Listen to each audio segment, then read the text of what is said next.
Breaking news చూస్తున్నాం. కేంద్ర మంత్రి బండి సంజయ్ పైన కూడా కేసు నమోదు చేయాలి, అరెస్ట్ చేయాలని చెప్పి బీఆర్ఎస్ పైట్ నుంచి డిమాండ్ వినపడుతుంది. తన కొడుకు అరెస్ట్ కాలేదు, పోలీసు ఎదుట సరెండర్ అయ్యాడంటూ బండి సంజయ్ తప్పుడు వ్యాఖ్యలు చేస్తున్నాడు అనేది వాళ్ళ వర్షన్. ఇంకోవైపు న్యాయ వ్యవస్థ మీద నమ్మకంతో తానే స్వయంగా పోలీసుల ముందు లొంగిపోయాను అని చెప్పి లొంగిపోయాడు అని బండి సంజయ్ చెప్తున్నారు. అయితే బండి సంజయ్ చెప్తున్నట్లు అరెస్ట్ కాలేదు, లొంగిపోయాడనే అనుకుందాం. అప్పుడు ఈ 9 రోజుల పాటుగా భగీరథ్ ఎక్కడున్నాడు మరి? సో నిందితుడిని దాచిపెట్టింది ఎవరు? నిందితుడిని కాపాడేందుకు ప్రయత్నం చేసింది ఎవరు? ఒకవేళ అలా చేసినా కూడా పోక్సో యాక్ట్స్ ప్రకారంగా అది ముమ్మాటికి నేరమే. ఇన్ని రోజులు కొడుకును దాచిపెట్టినందుకు బండి సంజయ్ని కూడా అరెస్ట్ చేయాలని విపక్షాలు డిమాండ్ చేస్తున్నాయి. బండిని సోషల్ మీడియాలో నెటిజన్లు కూడా ఒక ఆట ఆడేసుకుంటున్నారు. సో క్లియర్గా 8వ తేదీన కేసు నమోదైంది. 8వ తేదీన కేసు నమోదైతే సిటీ ఏర్పాటు అయ్యేసరికల్లా 11వ తేదీ మోదీ సభ పూర్తయిన మరుసటి రోజు డీజీపీని ముఖ్యమంత్రి పిలిచి మాట్లాడి సిట్ని ఏర్పాటు చేశారు. డీసీపీ రుతురాజ్ని సిట్కి ఇన్ఛార్జిగా తీసుకున్నారు. ఆ తర్వాత బండి సంజయ్ కుమారుడు ఎక్కడున్నాడనే విషయంలో వెతకడం మొదలుపెట్టారు పోలీసులు. అప్పుడే బండి సంజయ్ ఒక స్టేట్మెంట్ పాస్ చేశారు. ఏమన్నారు? నేను ఆ కొడుకుతో మాట్లాడాను, నాన్న నేను తప్పు చేయలేదు, నిజాయితీగా బయటకు వస్తాను, నా కొడుకు చెప్పుకొచ్చాడు అని అన్నారు. అంటే మరి బండి సంజయ్ తన కొడుకుతో ఎక్కడ మాట్లాడాడు? 8వ తేదీన కేసు నమోదైతే 11వ తేదీ వరకు ప్రభుత్వం పట్టించుకోలేదు. ప్రభుత్వం పట్టించుకున్నటువంటి 24 అవర్స్ తర్వాత బండి సంజయ్ ఈ స్టేట్మెంట్ పాస్ చేశాడంటే తన కుమారుడు ఎక్కడున్నా బండి సంజయ్కి తెలుసు. తప్పు చేశాడని కొడుకును వెనకేసుకొచ్చాడా బండి సంజయ్ అని కూడా అనుమానాలు వ్యక్తమవుతున్నాయి. సో ఒకసారి మీరు కూడా లైవ్లో రియాక్ట్ అవ్వచ్చు, మీ అభిప్రాయం వ్యక్తం చేయొచ్చు. కింద స్క్రోల్ అవుతున్న నెంబర్స్కి కాల్ చేయండి. అట్ ది సేమ్ టైం ఒకసారి బండి సంజయ్ ఏం మాట్లాడాడో మీరు కూడా వినండి. కొడుకు తప్పు చేస్తే తప్పకుండా నా కొడుకు శిక్ష 100% పడాల్సిందే. తప్పు ఎవరు చేస్తా కూడా నా కొడుకైనా సరే ఎవడైనా సరే చట్టం ముందు సమానులే. నా కొడుకు తప్పు చేస్తే తప్పకుండా నా కొడుకు శిక్ష 100% పడాల్సిందే. తప్పు ఎవరు చేస్తా కూడా శిక్ష పడాలి అని చెప్పినటువంటి బండి సంజయ్ 11వ తేదీన సిట్ ఏర్పాటైతే 16వ తేదీన గుర్తొచ్చిందా చట్టాలు, న్యాయస్థానాలంటే? చట్టం మీద నమ్మకంతో సత్యమేవ జయతే అని మాట్లాడిన మాటలు 5 రోజుల తర్వాతన 11వ తేదీన సిట్ అయింది, 8వ తేదీన కేసు అయింది.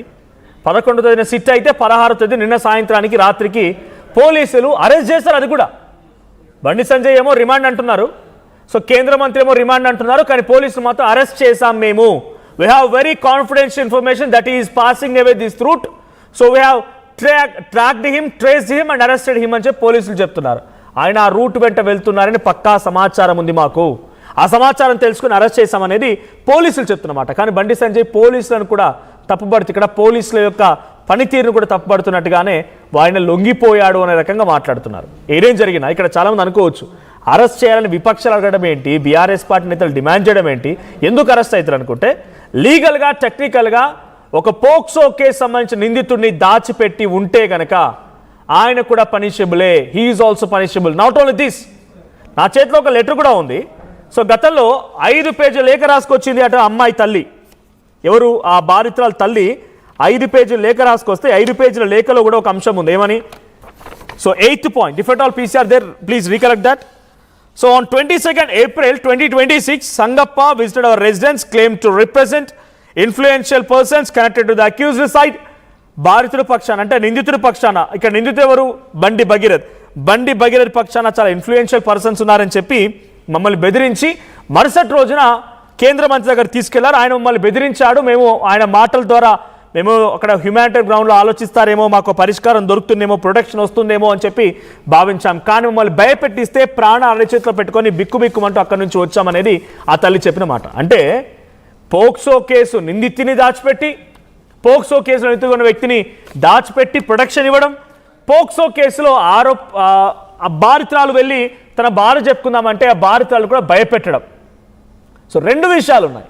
సో ఇప్పుడు పోలీసులు బండి సంజయ్పై ఎటువంటి చర్యలు తీసుకుంటారో చూడాలి. కానీ విపక్షాలు మాత్రం తప్పకుండా కేసు నమోదు చేయాల్సిందే, అరెస్ట్ చేయాల్సిందే డిమాండ్ చేస్తున్నాయి. ఒకటి, పోక్సో కేసు నిందితుడిని దాచిపెట్టినందుకు గాను if it is proved, and ఇంకొకటి ఆ బాధితురాలు అక్కడికి వెళ్ళి మాట్లాడింది అని చెప్పి స్వయంగా తనిచ్చిన స్టేట్మెంట్, తనిచ్చిన ప్రెస్ నోట్లోనే మమ్మల్ని భయపెట్టాడు, భయభ్రాంతులకు గురి చేశాడు, మేము ప్రాణాల చేతిలో పెట్టుకొని బిక్కుబిక్కుమని అక్కడి నుంచి వచ్చాం, భయభ్రాంతులకు గురి చేశాడు, థ్రెటన్ చేశాడు.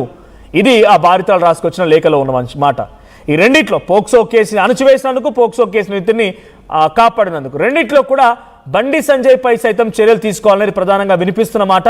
ఒకవైపు పోలీసుల యొక్క పనితీరును కూడా తప్పుపడుతూ పోలీసులు పట్టుకోలేదు, మేమేమే లొంగిపోయామని కూడా చెప్తున్నారు బండి భగీరథ్ సంబంధించిన విషయంలో కేంద్ర మంత్రి.